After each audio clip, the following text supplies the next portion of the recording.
Chapter number 8 that is company accounts. अब इस chapter के अंदर आपको इश्यू ऑफ शेयर्स देखने के लिए मिलेगा। सबसे पहले यू हैव टू अंडरस्टैंड कि इश्यू ऑफ शेयर्स होता क्या है।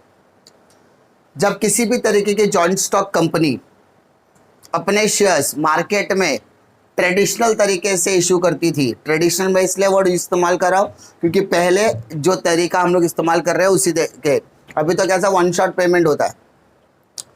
अर्लियर जॉइंट स्टॉक कंपनी जब भी मार्केट में किसी भी तरीके के शेयर इशू करती थी तो उस शेयर को इशू करते समय वो हमेशा पूरे पैसे नहीं मांग सकती थी, उसे उस पैसे को एक सर्टेन लिमिट पर सेट करना होता था। सर्टेन लिमिट मतलब उनकी कंपनी की बोर्ड मीटिंग होगी, उस बोर्ड मीटिंग में डिसाइड किया जाएगा कि कितने शेयर्स इशू करने हैं और कितने शेयर इशू करने के बाद कितने रुपए कलेक्ट करना है, एप्लीकेशन पे कितना लेना है, अलॉटमेंट पे कितना लेना है, फर्स्ट कॉल पे कितना लेना है, सेकंड कॉल पे कितना लेना है, फाइनल कॉल पे कितना लेना है, वो सेग्रीगेट करके रखते थे। एंड आफ्टर दैट वो सारी चीज़ें क्लियर होती थी। तो हमको यहाँ पर चैप्टर अगर मेरे को समझना है कि इश्यू ऑफ शेयर्स कैसे करना है तो आपको समझना पड़ेगा कि इश्यू ऑफ शेयर्स करते समय कंपनी को कितनी कंडीशंस देखनी पड़ती है। तो अगर मैं बात करूँ इश्यू ऑफ शेयर्स के अंदर सबसे पहली बात आएगी कंपनी के कैपिटल क्लॉज की। Capital, now try to understand what is capital. सब बिजनेस में लगाए गए पैसे को क्या बोलते हैं? Capital. But joint stock company में ऐसा नहीं होता है। जॉइंट स्टॉक कंपनी में कंपनी को खड़ा करने वाले होते हैं प्रोमोटर्स, एंड वो प्रोमोटर जब रजिस्ट्रार ऑफ कंपनीज के पास जाकर उन्हें विश्वास दिलाता है कि हमारा विजन और मिशन कहीं ना कहीं एक कंपनी उभारने की है जिसमें हमारे पास पैसे आ सकते हैं, हम कंपनी के विजन पर काम कर सकते हैं, एक मिशन पर काम कर सकते हैं और जिसके लिए वी नीड सम फंड, तो रजिस्ट्रार ऑफ कंपनीज उनके सामने कुछ कंडीशंस रखती है कि through the life time you can collect the money from the public via shares, debentures. तो वो जो कंपनी की जो कैपिटल वाली लिमिटेशंस है ना वो मेमोरेंडम ऑफ एसोसिएशन में डालती है। कंपनी के पास दो इंपॉर्टेंट डॉक्यूमेंट होते हैं, एक होता है आर्टिकल्स ऑफ एसोसिएशन, दूसरा होता है memorandum of association. Articles of association is talking about all the rules and regulation, but जब मैं बात करता हूँ मेमोरेंडम की तो मेमोरेंडम के अंदर प्रोमोटर की पूरी डिटेल्स, डायरेक्टर की डिटेल, कंपनी का विजन क्या है, कंपनी का मिशन क्या है, कंपनी का कैपिटल क्लॉज क्या है, कंपनी कहाँ पर रजिस्टर्ड है, उसका रजिस्टर्ड ऑफिस क्या है, कंपनी की पूरा कच्चा चिट्ठा आपके उस मेमोरेंडम में लिखा जाता है। बात समझ में आ रही है? अब मैं बात करता हूँ मेमोरेंडम में एक सबसे इंपॉर्टेंट क्लॉज होता है दैट इज कैपिटल क्लॉज। क्या होता है सर? Capital clause.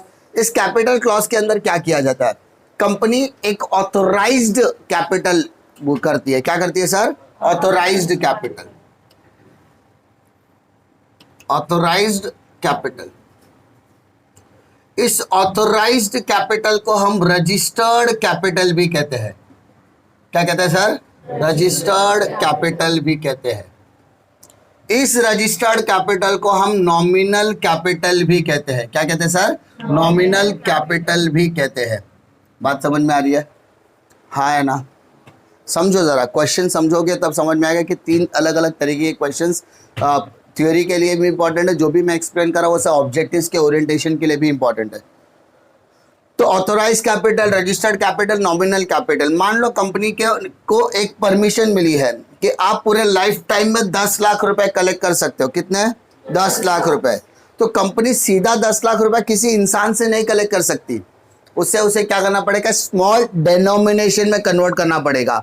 वो 10 लाख रुपए का एक छोटा सा हिस्सा, 10 रुपया भी हो सकता है, 1 रुपया भी हो सकता है, 100 रुपये भी हो सकता है, 1000 रुपये भी हो सकते हैं। यह कंपनी के फंडामेंटल्स के ऊपर डिपेंड है कि वो कितने में इशू करना चाहती है। तो जो भी ऑथोराइज्ड कैपिटल है उस ऑथोराइज कैपिटल का एक सर्टेन प्रोपोर्शन क्या कहलाता है? शेयर्स। बात समझ में आ रही है? अब मान लो कि कंपनी का जो ऑथोराइज्ड कैपिटल है वो कंपनी ने सेट किया हुआ है 1 लाख रुपए या 10 लाख रुपए या 1 करोड़ रुपए। तो वो 1 करोड़ रुपया उसका हो जाएगा सर ऑथोराइज कैपिटल। मान लो कंपनी ने बोला 100 रुपया सबके बस की बात शायद नहीं होती है, एक काम करते हम लोग एक शेयर की कीमत रखते हैं 10 रुपए, यानी उस कंपनी को 1 करोड़ रुपया जमा करने के लिए 10 लाख शेयर इश्यू करने पड़ेंगे और 10 रुपए के तब जाके कंपनी को 1 करोड़ रुपए मिलेंगे। बट कंपनी पूरे लाइफ में अगर 1 करोड़ रुपया सैंक्शन करवा सकती है या ले सकती है तो कंपनी पूरा पैसा एक साथ मंगाती नहीं है, कंपनी उसको टप्पे टप्पे पे मंगाती, थोड़ा थोड़ा करके। फिलहाल कंपनी के बोर्ड मीटिंग में डिसाइड हो कि कंपनी को 40 लाख रुपए की जरूरत है। कितने की जरूरत है? 40 लाख। तो कंपनी ने बोला चलो ठीक है हम 40 लाख रुपए लोगों से मंगा लेते हैं। तो उन्होंने कुछ शेयर मार्केट में इश्यू करने का नक्की किया। जो मार्केट में इश्यू किया जाएगा, जितने शेयर मार्केट में बेचने के लिए उतारे जाएंगे, बात समझ में आ रही है? मान लो तुम्हारे गोडाउन की कैपेसिटी है 10 लाख प्रोडक्ट की। कितनी? 10 लाख प्रोडक्ट की तुम्हारी कैपेसिटी है। एक प्रोडक्ट आपका 10 रुपए में बिका, नहीं आपका टर्नओवर कितना हो गया? 1 करोड़। बट तुम्हें फिलहाल सिर्फ 40 लाख रुपए की जरूरत है, तो तुम्हें सिर्फ 40 लाख रुपए के प्रोडक्ट को ही मार्केट में क्या करना है? सेल करना है। उसी तरीके से कंपनी को फिलहाल कितने रुपए की जरूरत है? 40 लाख रुपए की जरूरत है। अगर मैं इसको रुपीस में कन्वर्ट करूं या शेयर्स में कन्वर्ट करूं तो मार्केट में कंपनी को 4 लाख शेयर इश्यू करने पड़ेंगे 10 रुपए वाले, तब जाके कंपनी 40 लाख रुपए क्या करेगी? कलेक्ट करेगी। बात समझ में आ रही है? यानी कंपनी के पास ऑथोराइज कैपिटल कितना है बेटा? 10 लाख शेयर है। मार्केट कितने शेयर उतार रही है? 4 लाख। सर जो 4 लाख शेयर मार्केट में उतारा है बेचने के लिए, उसको इश्यूड कैपिटल बोलेंगे, और जो नहीं उतारा उसको बेटा क्या बोलेंगे? Unissued capital. क्या बोलेंगे सर? हाँ है ना? तो सर 10 लाख में से 4 लाख इश्यूड कर दिया तो बचा कितना? 6 लाख।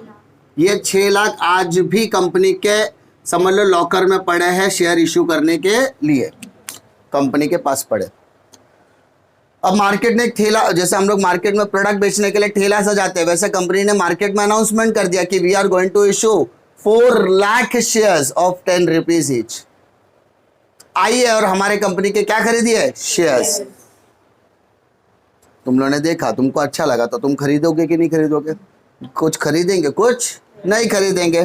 तो जो खरीदेगा उसको बोलेंगे सब्सक्राइब्ड कैपिटल। क्या बोलेंगे सर? Subscribed capital. और जो नहीं खरीदेगा उसको बोलेंगे अनसब्सक्राइब्ड कैपिटल। सब्सक्राइब कैपिटल और अनसब्सक्राइब। खरीदा नहीं खरीदा। मान लो 4 लाख में से सिर्फ 3 लाख शेयर ही मार्केट में लोगों ने खरीदा, यानी कंपनी को सिर्फ कितने मिले? 30 लाख। 10 लाख बिका ही नहीं, लोगों ने खरीदा ही नहीं, लोगों ने रिस्पॉन्स ही नहीं दिया, तो वो क्या हो जाएगा सर? अनसब्सक्राइब्ड हो जाएंगे। यानी 10 लाख रुपए क्या हो गए सर उसके? Unsubscribe capital. क्लियर है क्या? बात समझ में आ रही है? अब जिन्होंने खरीदा उनको बोला लाओ भैया पैसा लाओ, है ना? जिन्होंने, तो हम उनसे क्या मंगाएंगे? पैसे मंगाएंगे। क्या मंगाएंगे? पैसे। तो उसको बोलेंगे called up, uncalled up. Called up capital और अनकॉल्ड अप कैपिटल। मैंने मंगाया बेटा, मैंने मंगाया, तो मैंने इस 3 लाख में से सिर्फ 2 लाख शेयर के पैसे मांगे। कितने के पैसे मांगे? सिर्फ 2 लाख के। 20 लाख हो गया। और 1 लाख शेयर के पैसे फिलहाल मैंने अभी तक नहीं मांगे, मैंने बोला आने वाले टाइम में मांग लूंगा जब मुझे जरूरत रहेगी तब। अब मैंने मंगाया, फीस मंगाता हूं ना, देते थोड़ी ना, तो मैं मंगा रहा हूं, कॉल्ड अप। ठीक है? फिर जो देगा वो पेड अप, जो नहीं देगा वो अनपेड अप, जो देगा वो पेड अप,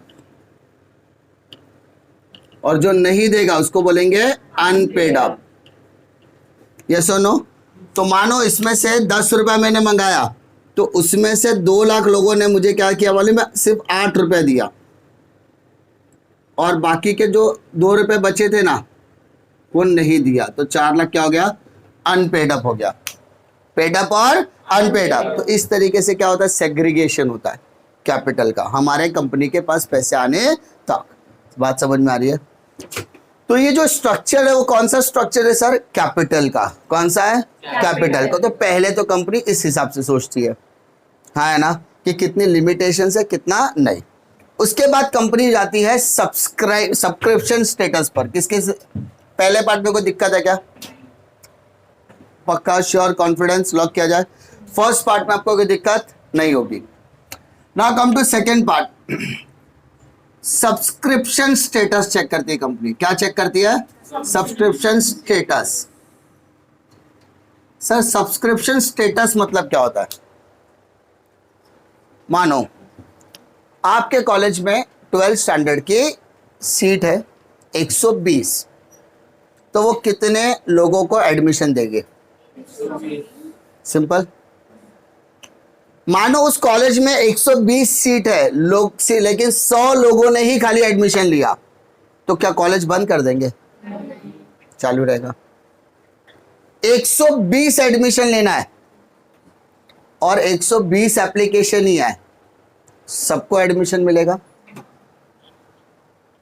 थर्ड कंडीशन, 120 लोगों को एडमिशन सीट है और 150 लोग एडमिशन लेने के लिए आ गए, तब क्या होगा?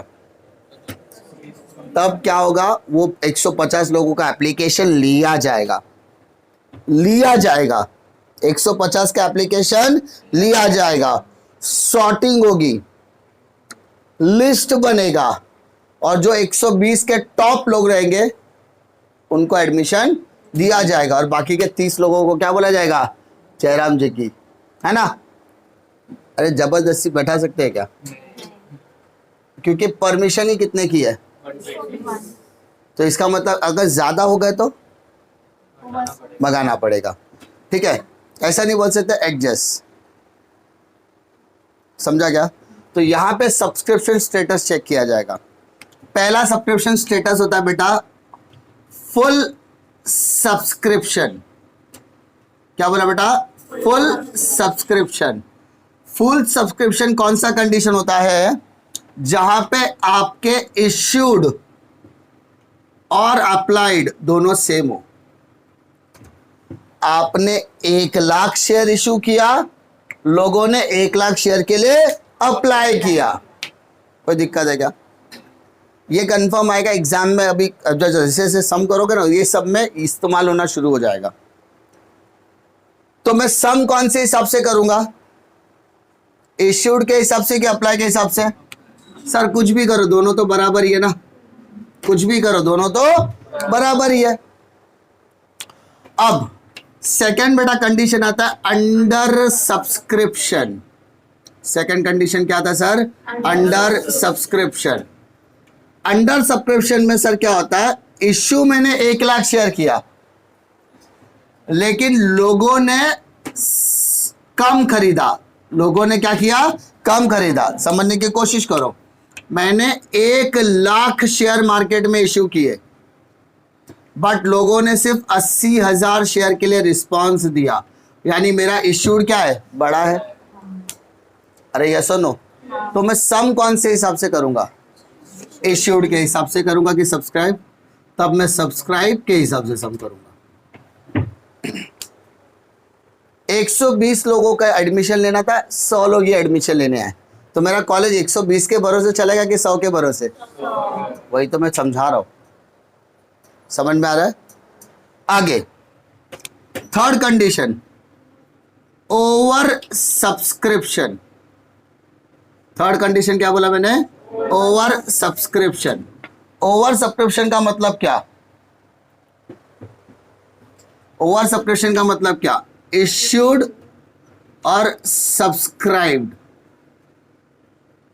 इश्यूड और सब्सक्राइब। मैंने 1 लाख शेयर इश्यू किए, लेकिन लोग लाइन लगाकर खड़े थे 1,20,000 शेयर के लिए, यानी मेरा सब्सक्रिप्शन क्या है? बड़ा है। अब बोलो सबको बैठा लो, तब मेरा सम कौन से हिसाब से होगा? इश्यूड के हिसाब से। प्रॉब्लम है क्या? सर ये तो नाइंसाफी है। हाँ बेटा होने दे, तेरे को क्या करने का। अब बात करते हैं एप्लीकेशन की। यहां पे कितने लोगों ने अप्लाई किया? जितना इश्यू था। तो सर अगर 1 लाख इश्यू है तो लोगों ने अप्लाई भी कितना किया? 1 लाख। तो यानी मैं सम भी 1 लाख के हिसाब से करूंगा, मतलब मेरा एप्लीकेशन भी 1 लाख, अलॉटमेंट भी 1 लाख, फर्स्ट कॉल भी 1 लाख और फाइनल कॉल भी 1 लाख। बार बार मैं कितने के हिसाब से घूमूंगा? 1 लाख के हिसाब से। बात समझ में आ रही है? बट अंडर सब्सक्रिप्शन में ऐसा होने वाला नहीं है। मिस्टर दर्जी आपने कितना इशू किया? 1 लाख। कितने लोगों ने खरीदने के लिए इंटरेस्ट दिखाया? 80,000। तो एप्लीकेशन कितने लोग का आया? 80,000। अलॉटमेंट कितनों को दोगे? 80,000। कॉल भी किससे मंगाओगे? 80,000। यानी पूरा सम किस पे शिफ्ट हो गया? 80,000। बात समझ में आ रही है? अब कहानी में ट्विस्ट, आपने शेयर कितना इशू किया? 1 लाख। लोगों ने अप्लाई कितना किया? 1,20,000। यानी अप्लाई कितना हुआ सर? अप्लाई कितना हुआ? अप्लाई हुआ 1,20,000। तो अलॉटमेंट दे सकते हैं क्या सबको? तो क्या करना पड़ेगा? सॉर्टिंग, किसी को रखना पड़ेगा, किसी को भेजना पड़ेगा या किसी को एडजस्ट करना पड़ेगा। बात समझ में आ रहा है? यानी एप्लीकेशन कितने का लूंगा बेटा? 1,20,000 का, बट अलॉटमेंट कितने का दूंगा? 1 लाख का। बात समझ में आ रही है? नहीं समझा तो थोड़ा सा पीछे जाने का, क्या बोला था वो सेंटेंस याद करने का, फिर आगे आने का। नींद में जाग रहे हैं ना, नींद में हो ना, इसीलिए। अप्लाई कितना किया? 1,20,000 लोगों ने अप्लाई किया। मैं उनको क्या बोल सकता हूं? इस हॉल में 1 लाख लोग ही बैठ सकते हैं। नहीं मेरे को है ना खड़ा रखो, मैं सचिन तेंदुलकर के देखेगा, नहीं चलता बेटा वैसा, समझे? पैसा तो उतना ही लूंगा, बट कंपनी के प्रोटोकॉल होते हैं। कंपनी ने अगर 1 लाख शेयर इशू करना है, कंपनी ने अगर 1 लाख शेयर इशू करना है, तो आप 1,20,000 के लिए अप्लाई करो तो कंपनी बोले वाह मेरे को कितना अच्छा रिस्पॉन्स मिला, लिमिट बढ़ा देता। वैसा होता नहीं है। अगर कंपनी लिमिट बढ़ाने जाएगी तो कंपनी का नाम क्या? कंपनी को पूरा प्रोटोकॉल चेंज करना पड़ेगा और उसमें कंपनी कोलैप्स भी हो सकती है due to breach of contract. Company ने, अरे मान लो एक सिंपल सा बेसिक एग्जांपल, तुमको लगा तुम्हारी शादी में 50 लोग आएंगे, तुमने अरेंजमेंट कितने के हिसाब से किया? 50। 500 लोग आ गए, चलेगा क्या? नहीं। क्यों नहीं चलेगा? सिंपल सी बात है। अरे है ही कितना? 1,20,000 शेयर, और तुमने अरेंजमेंट कितने का किया है? 1 लाख। तो आप 20,000 को ज्यादा एडजस्ट कर सकते हैं क्या? नहीं। तो आपको उन 20,000 लोगों को क्या बोलना पड़ेगा? भाई साहब आप हमारी मजबूरी को समझिए, या तो आप अपना थोबड़ा लेके निकल जाइए, या तो बाजू वाले के थाली में से कुछ खा लीजिए, क्योंकि पैसा तो 1 लाख का ही है। बात समझ में आ रही है? तो कंपनी में ऐसा नहीं होगा। कंपनी में अप्लाई तो 1,20,000 लोगों ने किया, बट जब एप्लीकेशन 1,20,000 का ले भी लेना है, आती हुई लक्ष्मी पहले ले लो, लेकिन जब बांटने का टाइम आएगा, जब अलॉटमेंट का टाइम आएगा, किसका टाइम आएगा?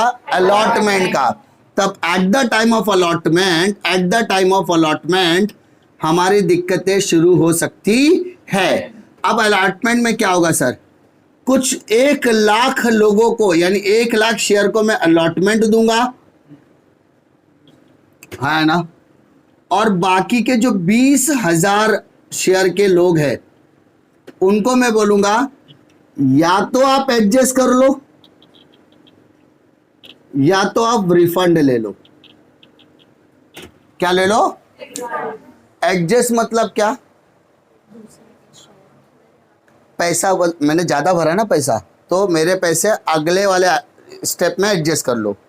आपने मुझे एप्लीकेशन दिया, अब आप मुझसे अलॉटमेंट का भी पैसा मांगोगे, बोला हाँ मांगूगा, तो मेरा जो पैसा एक्स्ट्रा आपके पास है ना वो एडजस्ट कर लो। यानी मान लो मैंने एप्लीकेशन पे आपको 2,000 रुपया दिया, कितना दिया? 2,000। और आपने मुझे 1,500 रुपए के शेयर दिए, कितने के शेयर दिए? तो 500 रुपया आपके पास जमा है, तो अगले वाले स्टेप में आप मुझे कितना पैसा मांगोगे? बोला 3000 मांगूंगा। तो एक काम करो, उस 3000 में से 500 मैंने ऑलरेडी जमा किया था। बोले हाँ, तो अभी कितना दूंगा मैं? सिर्फ 2500। बात समझ में आ रही है? एडजस्टमेंट। मैं बोला नहीं करने का एडजस्टमेंट, 500 रुपये ले लो, निकल ले। अगले स्टेप पे 3000 लेके आना। समझा? एडजस्ट। ये क्वेश्चन के ऊपर डिपेंड करता है। किसके ऊपर डिपेंड करता है? क्वेश्चन के ऊपर, कि आपको एडजस्टमेंट बोला है कि रिफंड बोला है। और उसके बाद अपना फाइनल कॉल वाला वो तो चलते रहेगा, क्योंकि आगे का जो भी सम रहेगा किसके हिसाब से होगा? 1 लाख के हिसाब से होगा। बात समझ में आई? पर आपने बोला कि सिर्फ 1 लाख ये है ना? हाँ, फिर वो 1,20,000 कहाँ से? ज्यादा लोगों ने अप्लाई कर दिया तो क्या तकलीफ है? कॉलेज में भी तो ऐसे ही होता है। अप्लाई किया है ना? हाँ, दिया थोड़ी ना है। जो का पैसा ना दे के अप्लाई करना मतलब एप्लीकेशन देना। अब मुझे कैसे मालूम पड़ेगा लोग इंटरेस्टेड है कि नहीं है? तो उनको मैं बोलूँगा, बिकॉज आई डोंट वांट कि इस तरीके का क्राउड आवे। तो प्रोटोकॉल बोलता है कि अगर आप लोग अप्लाई करो तो पहले फीस भरो, तब मालूम पड़ेगा यू आर सिंसियर और नॉट। बात समझ में आ रही है? कंपनी में बोला जाता है एप्लीकेशन के साथ एप्लीकेशन मनी भरने का। अब तुम जहां पे तुमको पैसा देना वहां पे तुम सीरियस हो कि नहीं, पता चलेगा कि नहीं चलेगा? चलेगा ना? तो एप्लीकेशन के साथ एप्लीकेशन मनी देता है। समझा? अब उस पैसे को लेके अकाउंट में रखा, एप्लीकेशन आ गया कि अरे 1,20,000 शेयर के लिए एप्लीकेशन आया। अब क्या करेंगे हम? अलॉटमेंट देंगे। तो जिनके लिए जगह बनती है उनको अलॉटमेंट दिया, और जिनके लिए जगह नहीं बनती उनको जयराम जी की बोल के पैसा रिटर्न कर दिया। इसको बोलते हैं एडजस्टेड या रिफंड। समझा? कंपनी के अंदर एप्लीकेशन के साथ क्या आएगा? एप्लीकेशन मनी आएगा। बात समझ में आ रही है? पहले ये 3 स्टेप समझ में आया क्या? पक्का? अब हमारे साथ पैसे के लेके क्या व्यवहार होगा? पैसों से लेकर, ठीक है? सेकेंड स्टेप में कोई दिक्कत है क्या बेटा? थर्ड, अब process of issue. Process of issue, company पहले आपसे मंगाएगी एप्लीकेशन। क्या मंगाएगी sir? Application plus application money. पैसा और एप्लीकेशन के साथ एप्लीकेशन मनी है ना? उसके बाद इस एप्लीकेशन और एप्लीकेशन मनी के बाद कंपनी करेंगे सॉर्टिंग। क्या करेगी कंपनी? सॉर्टिंग। सॉर्टिंग करने के लिए मतलब कंपनी पहले एनालाइज करेगी, या ऐसा बोल सकते हैं कंपनी अपनी सब्सक्रिप्शन स्टेटस चेक करेगी। सब्सक्रिप्शन क्या चेक करेगी? अपना सब्सक्रिप्शन स्टेटस चेक करेगी, whether they are full subscribe, under subscribe या ओवर सब्सक्राइब। फुल है कोई टेंशन नहीं, चलो आगे बढ़ो। अंडर है, औकात के अंदर आ गए, चलो 80 के हिसाब से चालू करो। लेकिन जहां पे ओवर सब्सक्रिप्शन हो गया, क्या हो गया? Over subscription. तो वहां पर क्या करना पड़ेगा आपको? सम को एडजस्ट करना पड़ेगा। क्या करना पड़ेगा सर? एडजस्ट करना पड़ेगा। वेट एंड वॉच, खड़े रहो और देखो, एंजॉय करो, मूवी चल रही है मस्त। तो सब्सक्रिप्शन स्टेटस क्या करने का? चेक करना पड़ेगा। अब सब्सक्रिप्शन स्टेटस में सबसे इंपॉर्टेंट क्या है? अगर मेरा फुल सब्सक्राइब्ड है, क्या है बेटा? फुल सब्सक्राइब, तो मेरा इश्यूड और अप्लाइड क्या रहेगा? सेम। तो एप्लीकेशन भी 1 लाख, अलॉटमेंट भी 1 लाख, कॉल मनी भी 1 लाख, फुल कॉल सब कुछ 1-1 लाख के हिसाब से चलेगा। अंडर सब्सक्राइब हो गया तो एप्लीकेशन 80 का, अलॉटमेंट भी 80 का, कॉल मनी भी 80 का। बट ओवर सब्सक्राइब हो गया तो एप्लीकेशन 1,20 का, अलॉटमेंट। तब अगर अगर अगर अगर अगर अगर ये वाली कंडीशन कौन सी आ गई सर? ओवर सब्सक्रिप्शन की आ गई। कौन सी आ गई? तब कंपनी क्या करती है सर? पहला अलॉटमेंट करने के टाइम पे क्या करेगी सर? सॉर्टिंग करेगी। ओवर सब्सक्रिप्शन में सबसे पहले करेगी एडजस्टमेंट। क्या करेगी? एडजस्टमेंट या रिफंड। एडजस्टमेंट या रिफंड। एडजस्टमेंट रिफंड दोनों में से क्या करना है या दोनों करना है वो कंपनी डिसाइड करती है। सर इस स्टेप को कुछ तो बोलते होगे। यस बेटा, इस स्टेप को प्यार से कहते हैं प्रो रेटा। क्या बोलते हैं बेटा? प्रो रेटा। क्या बोलते हैं सर? प्रो रेटा। प्रो रेटा बोल दिया, समझ जाना, पैसा एडजस्ट करना है। क्या करना है? पैसा एडजस्ट करना है। पैसा क्या करना है? एडजस्ट करना है। बात समझ में आ रही है? बता रहा हूं ना, जा रहा शादी कर रहा है, कहाँ इतनी गई, अभी सेंटेंस खत्म भी नहीं किया। प्रो रेटा एडजस्ट करना है। मैंने कहा बेटा जून में एडमिशन लिया हो, 2000 रुपये एडमिशन फीस, जुलाई में 2000 रुपये फीस, फिर अगस्त में 2000, ऐसा करते करते करते करते आपको हर महीने 2-2 हज़ार भरना है। बोले हाँ सर भर देंगे, कोई दिक्कत नहीं है। अब उसमें से एक आ गया बंदा, ठीक है, प्रज्ञा आ गया। प्रज्ञा ने बोला सर ये महीने महीने का मगजमारी नहीं मांगता, ये लो सर 14,000 रुपये एक साथ। अब क्या लगता है, क्या मैं उससे अलॉटमेंट मांगूंगा? क्या मुझसे कॉल मनी मांगूंगा? क्यों नहीं मांगूंगा? एक साथ हो गया। यस और नो? लेकिन किसी ने 7,000 रुपये भर दिया या किसी ने मुझे 6,000 रुपये दे दिया, तो जून जुलाई और अगस्त का दे दिया, तो अब इसका ये जो आगे का जो पैसा है वो मैं कब मांगूंगा?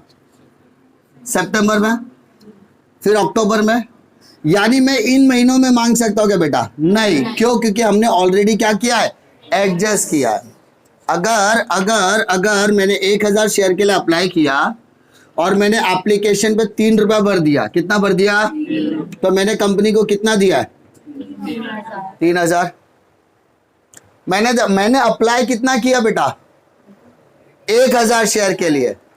कंपनी ने मेरे को 800 शेयर दिया बेटा। कितना दिया? 800। तो 800 इंटू 3 कितना हो गया? 2,400। मैं पहुंच गया कंपनी के पास। This is cheating. ओला काय का चिटिंग पे?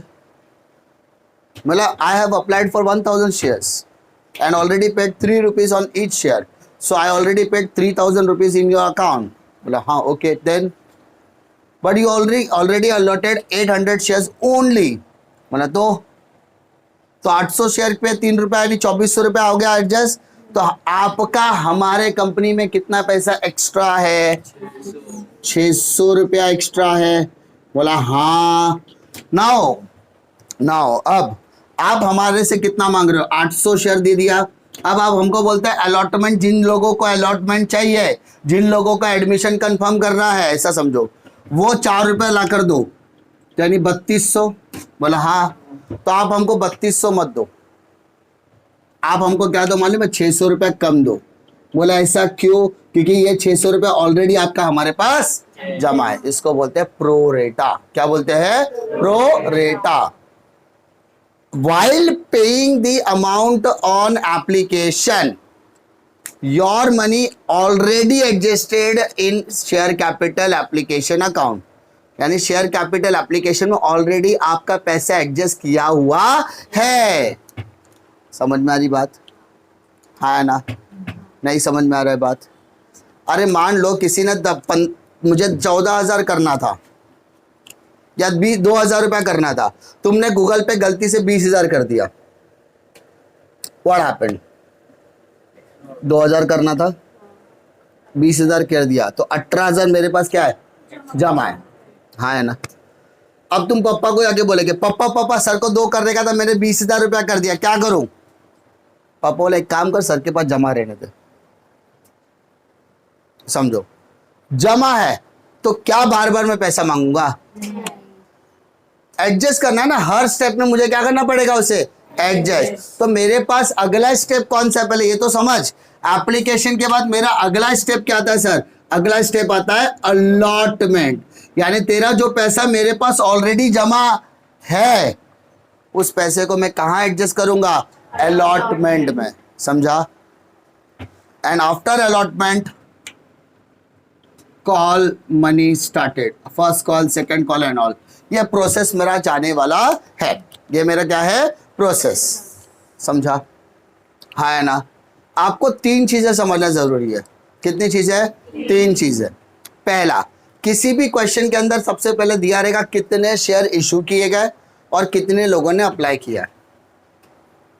कितने शेयर इशू किया गया और कितने लोगों ने अप्लाई किया, और उस इश्यू और उस अप्लाई के बेसिस पर आपको समझना होगा कि आपका फुल सब्सक्रिप्शन है कि अंडर सब्सक्रिप्शन है कि ओवर सब्सक्रिप्शन है। समझा?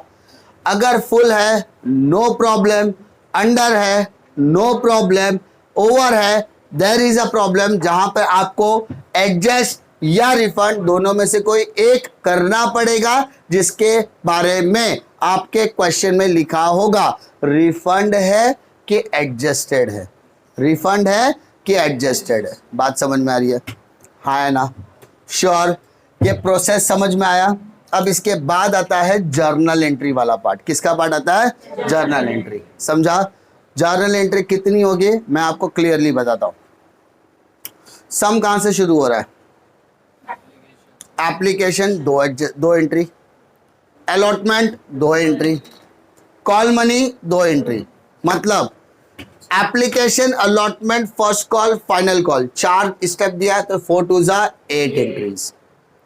क्वेश्चन में बोला है first application, allotment, first call, second call, final call, 5 step तो 5 2 10 एंट्रीज। क्वेश्चन में बोला है application, allotment, final call, 3 step multiplied by 2 6 entry, that's 8। समझा? और बाकी सारी चीज आपको एंट्री करने के टाइम पे समझ में आएगी। बात समझ में आ रही है? चलो माय डियर, अभी तक अपन ने क्या डिस्कस किया regarding your subscription and issue. ठीक है, प्रोसेस वगैरह पढ़ा। अब अपन किसके बारे में डिस्कस करने वाले हैं? जर्नल एंट्री के बारे में। ठीक है, हर प्रोसेस की 2 एंट्रीज। कितनी एंट्रीज? 2। अगर मैं बात करूं एप्लीकेशन की, अलॉटमेंट की, कॉल मनी की, first call, second call, final call, call बोला मतलब सब आ गया उसमें, first, second, final, third call, fourth call, फिर से जितना भी कॉल है वो सब कॉल मनी मतलब कॉल। अब मैं बात करता हूं एप्लीकेशन की। एप्लीकेशन का मतलब क्या होता है कि अगर मैंने शेयर इशू किया है तो उस शेयर को खरीदने के लिए आपको हमारी कंपनी के एप्लीकेशन फॉर्म को भरना पड़ेगा। अपनी डिटेल्स फिलअप करने के बाद आपको एप्लीकेशन मनी के साथ वो पैसे भरने पड़ेंगे, तब हम समझेंगे कि आप हमारी कंपनी में शेयर खरीदने के लिए इंटरेस्टेड हो। समझा? तो कभी भी याद रखो, जब मैं प्रोसेस की बात कर रहा हूं, जर्नल एंट्री पास करने की बात कर रहा हूं, तो इस पूरे चैप्टर में सिर्फ 2 ही एंट्रीज है। कितनी एंट्रीज है? 2 एंट्रीज है। एक होता है बेटा प्रोविजन, जिसे हम ट्रांसफर भी बोलेंगे। क्या बोलेंगे? ट्रांसफर। और एक होता है रिसीव्ड एंट्री। किसके? Receive. Transfer, receive, transfer, receive, provision, receive, provision, receive. Transfer बोलो या प्रोविजन बोलो, one in the same thing. बात समझ में आ रही है? सबसे पहले एप्लीकेशन रिसीव किया जाता है बेटा। क्या किया जाता है? Application received with application money. सबसे पहले क्या करने का सर? एप्लीकेशन रिसीव करने का। किसके साथ? एप्लीकेशन मनी के साथ। समझा? अब एप्लीकेशन मनी लेने के बाद कंपनी की बोर्ड मीटिंग होगी। इस बोर्ड मीटिंग में डिसाइड किया जाएगा कितने शेयर देना है, कितना नहीं देना है, इश्यूड, सब्सक्राइब, सब कुछ सॉर्टिंग वोटिंग होने के बाद इस एप्लीकेशन मनी को क्या करना है हमें? ट्रांसफर। एप्लीकेशन को क्या करना है सर? ट्रांसफर करना है। क्या करना है? ट्रांसफर। पहले रिसीव, उसके बाद ट्रांसफर। पहले रिसीव, उसके बाद ट्रांसफर। हो गया ट्रांसफर। अब बात चालू होगा अलॉटमेंट का। किसकी बात चालू होगी? अलॉटमेंट। अलॉटमेंट में पहले ट्रांसफर। अलॉटमेंट में पहले क्या होता है? ट्रांसफर, बाद में allotment money received. Allotment money received. अरे ट्रांसफर मतलब हम बताएंगे कि भैया आपको अलॉटमेंट दे दिया गया है, अब आप क्या दो, हमें अलॉटमेंट मनी दो। तो इस अलॉटमेंट ट्रांसफर को हम प्रोविजन भी बोलते हैं। क्या बोलते हैं बेटा? प्रोविजन। क्लियर? अलॉटमेंट मंगाने का, रिसीव करने का, मंगाने का, रिसीव करने का, मंगाने का, रिसीव करने का। उसकी जैसा सेम कॉल मनी प्रोविजन, और उसके बाद call money receive. Call money समझता है? अरे बेटा कॉल मनी समझता है क्या? हम लोग मांगते हैं ना, फीस दे दो, फीस दे दो, फीस दे दो, देते हैं क्या? नहीं, कॉल मनी बार बार मांगते हैं। वैसे कंपनी का स्टैंडर्ड प्रोसीजर होता है उसी तरीके से। याद रखने के लिए कैसे याद रखने का जरा ध्यान दो।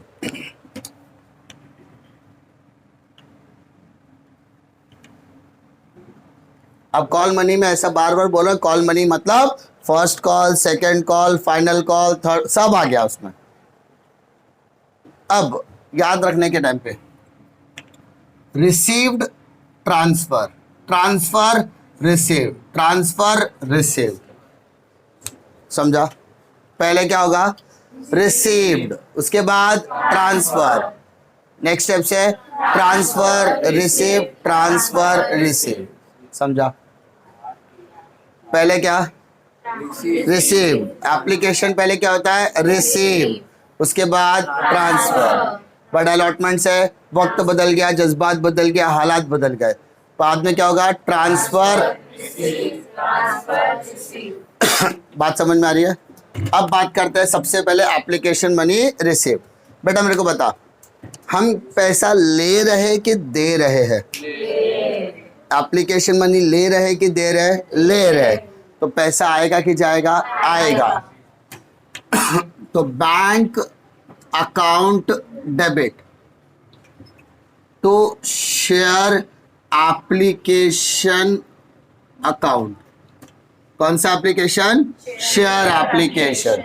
सर इक्विटी शेयर दिया तो equity share application account. Sir preference share दिया तो प्रेफरेंस शेयर एप्लीकेशन अकाउंट। नाम टोलू अकाउंट डेबिट टू मोलू बोलते हैं ना, नाम दिया है तो नाम लिखने का। इंसान का बच्चा अकाउंट बोलते हैं ना, अब इंसान के बच्चे का नाम दिया तो नाम लिखो। वैसे इक्विटी है तो इक्विटी, प्रेफरेंस है तो प्रेफरेंस, जो नाम दिया रहेगा वो नाम लिखना पड़ेगा। लेकिन पहले क्या किया सर? रिसीव्ड। पहले क्या किया? रिसीव्ड। अब क्या करना है बेटा? Transfer. Transfer share application account debit, share application account debit to share capital account. बात समझ में आ रही है? एंट्री पहला क्या सर, क्या लेना है? Bank account debit to share application account. जो लिया वही ट्रांसफर मारेगा। तो लिया क्या? एप्लीकेशन, तो share application account debit to share capital account. Clear? But जैसे अलॉटमेंट आ गया बेटा, क्या आ गया? अलॉटमेंट। अब अलॉटमेंट के टाइम पर सबसे पहले क्या होगा? ट्रांसफर, उसके बाद रिसीव। अब ट्रांसफर की एंट्री बोल। शेयर अलॉटमेंट बोला ना मैंने, तो क्या आएगा? Share allotment account debit, account debit to share capital account. Clear? अब रिसीव की एंट्री बोल। Bank account debit to share allotment account. बात समझ में आ रही बेटी? बेटी चंपा समझ में आ रहा है? अब अलॉटमेंट हो गया। अलॉटमेंट के बाद क्या आता है बेटा? Call, first call, second call, कुछ भी रहने दे। Transfer receive. अब ट्रांसफर की एंट्री बोल। Share call account debit to share capital account. अब ट्रांसफर हो गया। अब रिसीव कर। Entry bank account debit to share call account. हाँ है ना? अगर अब कहानी में कहाँ ट्विस्ट आएगा देखो, equity share, preference share, equity share, preference share, ये सब आ सकता है। फर्स्ट कॉल, तो share first call account, share second call account, share final call account, बस यही चीज आएगा। बात समझ में आ रही है? पहले क्या होना है? रिसीव्ड ट्रांसफर, उसके बाद ट्रांसफर रिसीव, ट्रांसफर रिसीव, समझा? Received received bank account debit to share application, share allotment, share first call, share second call, share final call. Receive की एंट्री क्या रहेगी? हमेशा सेम। अब ट्रांसफर करना है, तो क्या ट्रांसफर करना है? Application account debit to share capital, allotment account debit to share capital, first call account to share capital, second call account to share capital, final call account to share capital. Entry एक ही है बेटा, सिर्फ नाम बदल गया। समझा? पक्का? श्योर? कॉन्फिडेंस? क्लियर है? समझ में आ रही बात? अब ये हो गया, ये सारी चीजें कैसे अप्लाई होगी जरा ध्यान दो। पहला वाला फुल सब्सक्रिप्शन, पहला वाला क्या बताया था? Full subscription. तो फुल सब्सक्रिप्शन मैंने आपको कुछ एक्सप्लेन किया था क्या बेटा? क्या एक्सप्लेन किया था सर? 1,00,000 शेयर इश्यू किया, 1,00,000 शेयर के लिए लोगों ने अप्लाई किया, तो 1,00,000 1,00,000 1,00,000 1,00,000 1,00,000 1,00,000 सबका ट्रांजेक्शन किसके हिसाब से होगा? 1,00,000 के हिसाब से होगा। समझा? Full subscription, full subscription. But अगर मैं अंडर सब्सक्रिप्शन की बात करूं तो क्या होगा? 1,00,000 शेयर इशू किया, लोगों ने 80,000 शेयर के लिए, तो सम 80 के हिसाब से होगा कि 1 के हिसाब से होगा? 80, मतलब 80 80 80 80 80 80। क्लियर? लेकिन अगर मैंने 1,20,000 शेयर इशू किए और लोगों, मतलब सॉरी 1,00,000 शेयर इशू किया लेकिन लोगों ने 1,20,000 शेयर के लिए अप्लाई किया, तो ओवर सब्सक्रिप्शन, तो एप्लीकेशन किसके हिसाब से आएगा? 1,20,000 के हिसाब से आएगा, और बाकी के स्टेप 1,00,000 के हिसाब से होगा। समझा? तो सब बचा एक ही स्टेप, ट्रांसफर वाला। तो जो मैं करवा रहा हूं वो कहां पर अप्लाई होगा? कहां पर अप्लाई होगा? ओवर सब्सक्रिप्शन में। समझा? ये जो एप्लीकेशन है ना, अगर एप्लीकेशन ओवर सब्सक्राइब्ड है तब आगे की एंट्री आएगी, अदरवाइज नहीं आएगी। ये तो कंडीशन से समझ में आ गया रहेगा। अब मैं ये ट्रांसफर के आगे जो लिख रहा हूं वो किसके लिए अप्लाई है सर? फिर से बोल रहा हूं, बार बार बोल रहा हूं, हर बार बोल रहा हूं, ये जो मैं हैशटैग मार के लिख रहा हूं, ये क्यों लिख रहा हूं? अगर ओवर सब्सक्रिप्शन हुआ तो entry share application account debit to share capital account, to share capital account. Clear? Sir आपने कितने शेयर अप्लाई हो गए? 1,20,000 शेयर, बट मैं ट्रांसफर कितने कर सकता हूं? सिर्फ 1,00,000 शेयर ट्रांसफर कर सकता हूं। मैं यहाँ पे वैल्यू नहीं निकाल रहा, मैं यहाँ पे बता रहा हूँ कितने शेयर एडजस्ट हो रहे हैं। तो बचे कितने शेयर? 20,000। इन 20,000 शेयर को मैं क्या कर सकता हूं? या तो एडजस्ट या तो रिफंड। एडजस्ट को नाम क्या दिया था? प्रो रेटा। क्या बेटा? प्रो रेटा। समझा? और या तो क्या होगा? रिफंड। अगर प्रो रेटा हुआ तो बेटा एप्लीकेशन के बाद का नेक्स्ट स्टेप क्या है? Share allotment. यस और नो? ये कब आएगा? अलॉटमेंट कब आएगा सर? प्रो रेटा में आएगा। कहाँ आएगा सर? और अगर मैंने रिफंड देने की बात की तो कहां पर आएगा सर? बैंक अकाउंट में। ये कब आएगा सर? रिफंड में। कब आएगा? रिफंड में। बात समझ में आ रही है? हाँ या ना? पक्का? हाँ या ना? समझ में आ रही बात? ये वाली एंट्री कब आएगी? जब क्वेश्चन में क्या दिया हो? Over subscription. तो ओवर सब्सक्रिप्शन के केस में आपको ये एंट्री पास करनी पड़ेगी। समझा? हाँ है ना? पक्का? कॉन्फिडेंस? लॉक किया जाए। स्टेप में कोई दिक्कत? एंट्री में दिक्कत? क्लियर है? एकदम क्रिस्टल क्लियर, 7 अप जैसा? नहीं। एंट्री में कोई दिक्कत है क्या? सीक्वेंस क्या आएगा? ट्रांसफर कब आएगा? रिसीव्ड कब आएगा? ये एंट्री क्यों आएगा? ये एंट्री कब आएगा? जब ओवर सब्सक्रिप्शन। अगर ओवर ही नहीं है तो काय के लिए टेंशन लेने का? कंडीशन सब समझा रहा हूं। जैसे जैसे सम करोगे वैसे वैसे क्लियरिटी आएगी।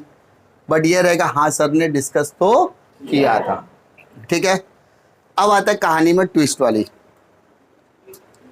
कुछ चीजें समझाऊंगा। ओवर सब्सक्रिप्शन हो गया तो आपके अलॉटमेंट पे क्या फर्क पड़ेगा? अलॉटमेंट पे ये फर्क पड़ेगा कि अगर मैंने अलॉटमेंट में 5,000 रुपये मंगाया है तो वो 5,000 तो मेरे को मंगाना ही है। बट मुझे सामने से कॉल आएगा, सर मैंने ऑलरेडी, मालूम है आपको, मैंने पैसा भरा था एप्लीकेशन में, तो वो एडजस्ट करना है। तो मुझे रिसीविंग के टाइम पे एप्लीकेशन का अमाउंट भी चेक करना पड़ेगा कि मैंने एडजस्ट किया है कि नहीं किया। समझा? तो वो एडजस्ट करके मुझे यहाँ पर लिखना पड़ेगा। वो मैं बताऊंगा, समय आएगा तब क्लैरिटी वहाँ से मिलेगी, क्योंकि अपने पास अमाउंट भी रहेगा तो क्लैरिटी जल्दी मिलती है। अब एक और कंडीशन की तरफ आते हैं। कभी आपने सुना है सम करते समय या एसपी में सम करते समय कि अगर कोई बंदा शेयर के पैसे नहीं दिया तो? जैसे अंगद है, इन केस मैंने शेयर इशू किया, अब अंगद को लगता है यार पैसा देके कोई फायदा नहीं है, तो he is not able to make the payment. पहला चीज, either he is not willing to pay, पहला देने की इच्छा नहीं है, या ही इज अनेबल टू पे, या तो वो देने की कैपेबिलिटी नहीं रखता। दोनों कंडीशन। तो ये दोनों कंडीशन में मैं इसको वार्निंग दूंगा, कॉल दूंगा, पैसा मांगूंगा, वार्निंग दूंगा, वार्निंग के बाद उसको रिमाइंडर जाएगा, रिमाइंडर के बाद फिर मैं बोलूंगा पैसा दे, पैसा नहीं देगा तो एट दैट टाइम कंपनी क्या करेगी? शेयर को फॉरफिट करेगी। याद हमने पढ़ा था chapter number 3 issue of shares में। अब आ गई वहां पर फॉरफिचर वाली बात कि after a repetitive reminder to the preference shareholder, equity shareholder regarding the payment of call money, but the equity shareholder or preference shareholder is unable to make the payment of that particular amount. After repetitive reminder, बहुत बार reminder देने के बाद company के reminder का जब बोलते हैं ना पैसा नहीं आता, कॉल मनी नहीं आता, in that case company board meeting बुलाकर डिसाइड करती है कि इस पर्टिकुलर कंपनी के या इस पर्टिकुलर नंबर ऑफ शेयर्स को हम क्या कर रहे हैं? फॉरफिट कर रहे हैं। फॉरफिचर मतलब इनके शेयर्स हम क्या कर रहे हैं? जब्त कर रहे हैं। बात समझ में आ रही है? शेयर क्या हो रहा है सर? फॉरफिट हो रहा है। Forfeit, for feature of share, for feature of shares. हमारे शेयर बेटा क्या हो रहे हैं? जब्त हो रहे हैं। एट दैट टाइम कंपनी बोलेगी कि तेरे को हमने क्या दिया था? शेयर। अब वो शेयर हम वापस मांग रहे हैं। हम क्या मांग रहे हैं? आपके शेयर वापस। तो मेरे पास शेयर आएगा कि जाएगा? आएगा। Entry share capital account debit, share वापस आ गए। क्यों आए? क्यों आए? क्योंकि आपने पैसा नहीं भरा, जिसको बोलते हैं calls in arrears. Calls in arrears, आपने पैसा नहीं भरा तो हमें बकायदा आपके जो शेयर पैसा आपने भरा था उसको क्या करना पड़ रहा है सर? फॉरफिट करना पड़ा है। क्या करना पड़ रहा है? समझा कि नहीं समझा? तुम बोलोगे सर ऐसा थोड़ी ना होता है, हमारे यहां तो ऐसा ही होता है। बोले सर ऐसा नहीं होता। पहले बताओ फॉरफीचर हुआ कैसे? फॉरफीचर हुआ कैसे? मैंने रिपीटेटिव रिमाइंडर दिया कि भाई फर्स्ट कॉल भर दे, फर्स्ट कॉल भर दे, फर्स्ट कॉल भर दे, फर्स्ट कॉल नहीं भर रहा, तो मैंने बोला चलो ठीक है आज पैसा लेने जाते हैं। तो मेरे लिए एंट्री क्या बनती है रिसीव की? बैंक अकाउंट डेबिट, है ना? तो शेयर कॉल अकाउंट, यस और नो? हमें इतना पता था कि मान लो एक एग्जांपल देता हूं, 1000 शेयर इंटू 10 रुपए यानी 10,000 मेरे को लेना था। कितना लेना था? 10,000। मैंने देखा कि मुझे 9,000 शेयर पे 10 रुपए आ चुका है, सॉरी 900 शेयर पे 10 रुपए, यानी 9,000 मेरे खाते में आ चुका है। यानी कोई तो ऐसा बंदा जिसने 1000 रुपए अभी तक नहीं दिया, तो जिसने वो पैसा नहीं दिया वो क्या हो गया? Calls in arrears. ये कब मुझे पता चलेगा?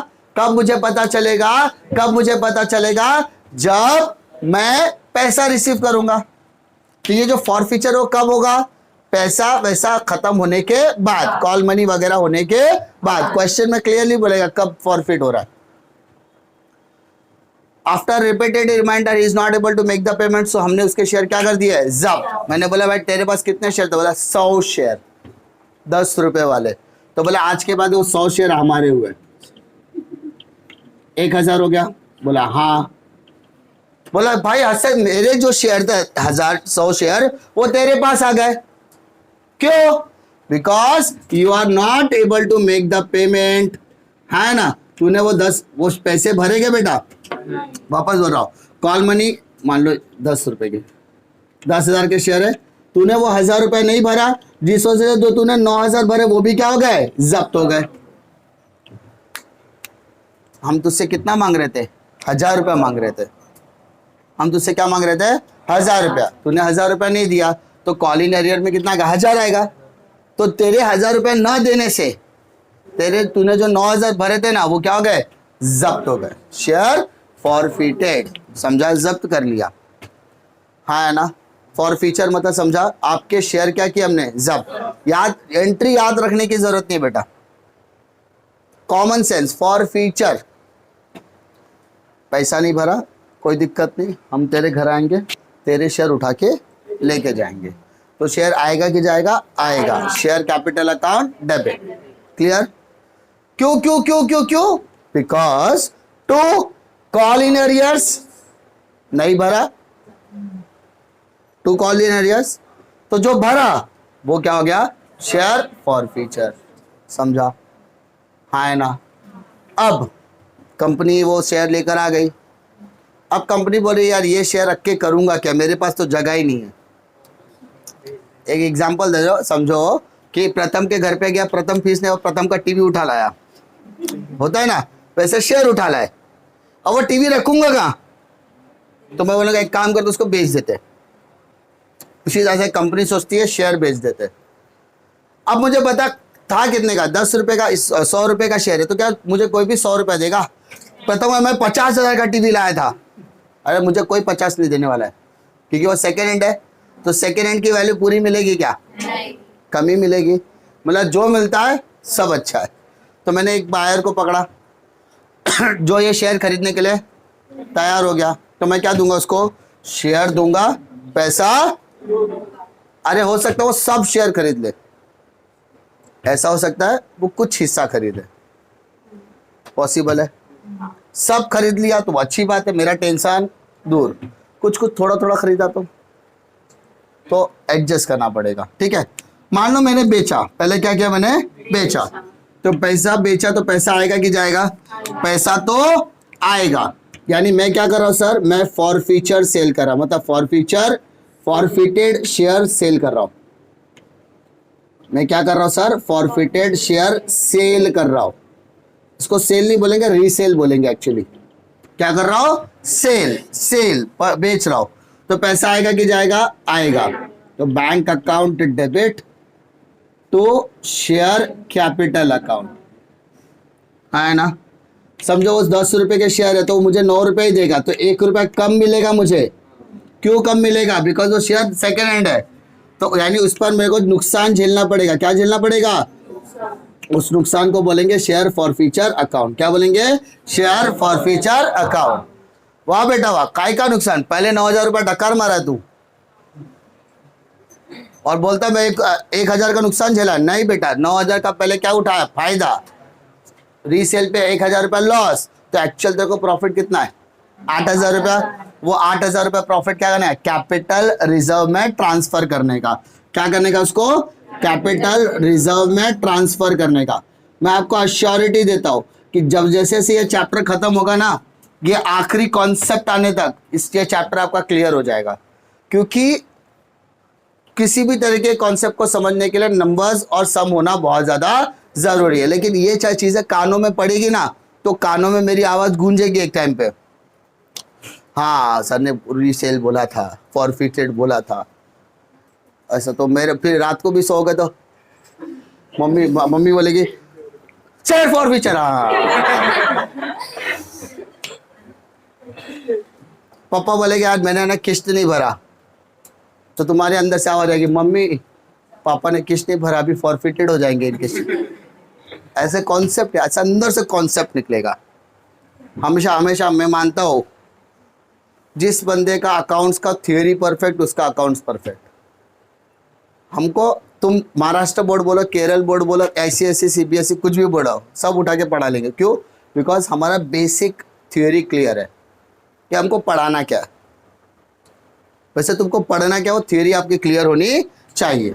तो share forfeiture account debit, जो भी प्रॉफिट या लॉस रहेगा वो क्या करना है, टू कैपिटल रिजर्व। कल बोल, टू कैपिटल रिजर्व। तो share forfeiture account debit to क्या करना है, कैपिटल रिजर्व। इसका मतलब क्या है सर, हमने जो भी प्रॉफिट है ना, profit transfer to capital reserve. Profit कहां पे ट्रांसफर करना बेटा, कैपिटल रिजर्व।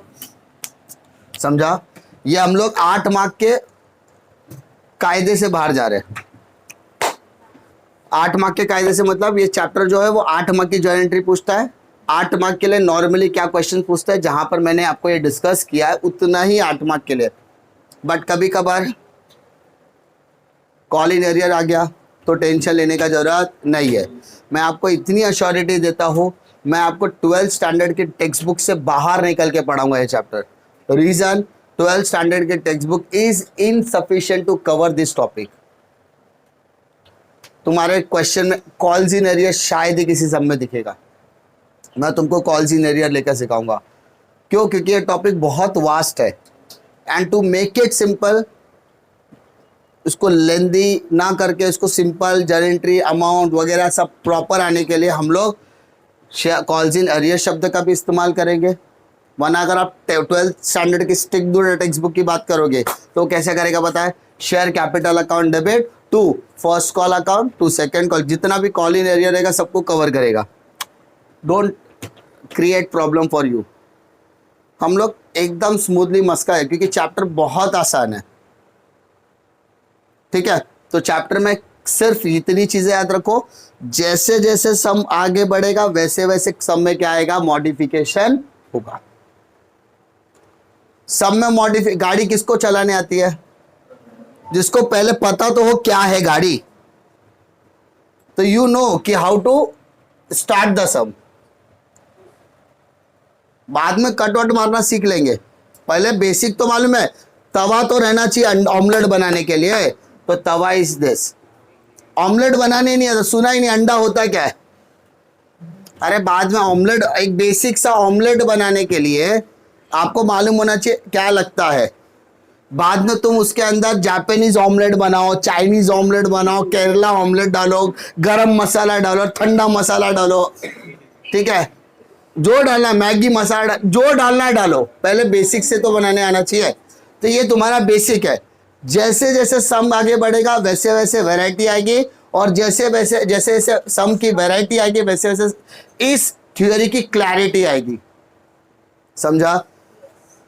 इस थ्योरी के अंदर जितना चीज मैंने सिखाया, अगर 20 से लेके 70% के अंदर भी समझ में आया है, तो यानी सम स्टार्ट करने के लिए अभी आप क्या हो, तैयार हो। समझा क्या? इसमें कुछ डिफिकल्टी है क्या? पूरा सम में, पूरे इसमें कितनी एंट्रीज है टोटल? 8, या बोलूंगा सिर्फ 2 एंट्री है, जिसको आपको क्या करना है, खाली मॉडिफाई करना है। मॉडिफाई क्या करना है, bank account debit to share capital, फिर शेयर कैपिटल यानी sorry bank account debit to share application to share capital. Application हटाओ, अलॉटमेंट लगाओ, अलॉटमेंट हटाओ, फर्स्ट कॉल लगाओ, फर्स्ट कॉल हटाओ, सेकंड कॉल लगाओ, सेकंड कॉल हटाओ, फाइनल कॉल, नाम चेंज करना है। उसके बाद सर कॉल इन अरियर क्या होता है, जब कोई बंदा पैसा नहीं भरेगा उसको क्या बोलते हैं, कॉल्स। समझा? Calls in arrears. पक्का, श्योर, कॉन्फिडेंस, लॉक किया जाए। अब आ जाओ कहानी में एक छोटी सी पूछ जो आपके एसपी के पेपर में हमेशा पूछी जाती है और उसकी एक छोटी सी झलक अकाउंट्स में भी देखने के लिए मिलेगी किसी किसी सम में। कितने प्रतिशत भारतीय इसमें से ये कॉन्सेप्ट जानते हैं? एट पार, एट प्रीमियम और एट डिस्काउंट, कितने प्रतिशत भारतीय ये कॉन्सेप्ट जानते हैं? Very good. एक, अच्छा एक, फिलहाल एक को ये कॉन्सेप्ट पता है। अब मैं थोड़ा सा एग्जांपल देता हूं तो देखो थोड़ा क्लैरिटी आता है क्या। मेरी फेस वैल्यू मान लो 10 है, उस शेयर को मैंने 10 में इश्यू किया, क्या बोलेंगे उसको? At par. 10 रुपए का शेयर मैंने 12 में इश्यू किया तो क्या हो गया? At premium. तो बेटा प्रीमियम कितना है इसमें? 2 रुपया। एट डिस्काउंट मतलब 10 का शेयर मैंने 8 में इश्यू किया तो यहाँ पे डिस्काउंट कितना हुआ? 2 रुपया। बात क्लियर है? ये कॉन्सेप्ट याद रहना चाहिए। अभी तक हमने जितना भी डिस्कस किया ये कौन से कंडीशन था? प्रीमियम आ गया तो क्या करना? एक अकाउंट याद रखना, सिक्योरिटी प्रीमियम। कौन सा प्रीमियम सर? Security premium.